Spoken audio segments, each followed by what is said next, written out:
បាទជំរាបសួរពុកម៉ែបងប្អូនជាទីរាប់អានបាទថ្ងៃនេះគឺថ្ងៃទី20បាទថ្ងៃទី24ខែ12ឆ្នាំ2025ឥឡូវនេះ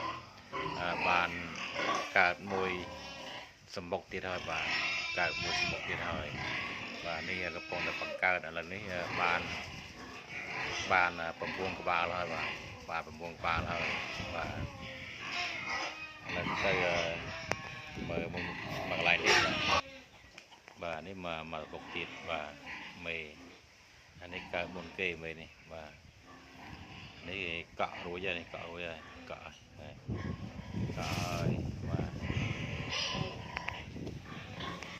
នេះមកបុកទៀតនេះដេកអស់ហើយដេកអានេះអនុកអស់ដេកអស់ហើយអនុកក៏បើដេកបើបាទនេះមេទី2ដំបូងនោះមេទី1យកកាត់3ដំបុកបាទ3ដំបុកបាទហ្នឹងហើយពុកម៉ែបងប្អូនបើសិនណាចំណាប់អារម្មណ៍អាចកក់ខ្ញុំបានណាហ្នឹងហើយចាំមើលវគ្គក្រោយទៀតខ្ញុំធ្វើវីដេអូបន្ថែមទៀតបាទនៅមេឥឡូវនេះនៅមេកាត់3